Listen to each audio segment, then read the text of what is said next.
ఓం శ్రీ పరమాత్మనే నమః. అందరికీ నమస్కారం. ఈ రోజు శ్రీమద్ భగవద్గీతలోని తృతీయాధ్యాయమైన కర్మయోగములోని 7వ శ్లోకము.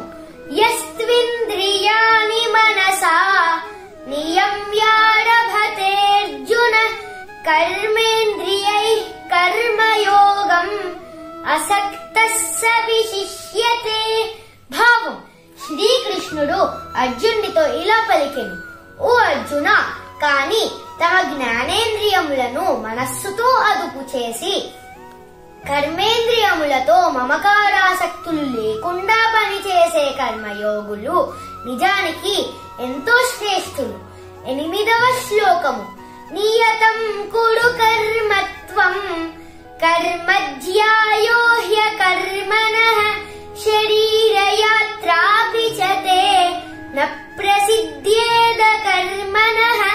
భావం: శ్రీకృష్ణుడు ఇంకా అర్జునుడితో ఇలా పలికెను, ఓ అర్జున, కాబట్టి నీవు వేదముల అనుగుణంగా విధింపబడ్డ కర్తవ్యములను నిర్వర్తించాలి. ఎందుకంటే పనులు చేయటం అనేది క్రియారాహిత్యము కన్నా ఉత్తమమైనది. క్రియాకలాపములను విడిచిపెట్టడం వలన శరీర నిర్వహణ కూడా సాధ్యం కాదు. 9వ శ్లోకము.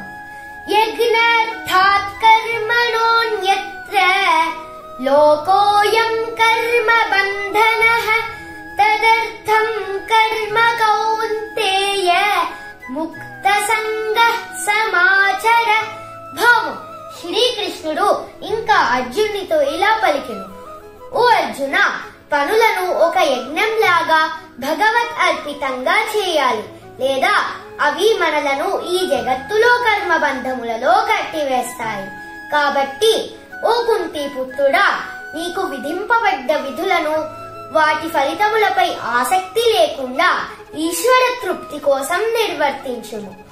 ఓం శ్రీ పరమాత్మ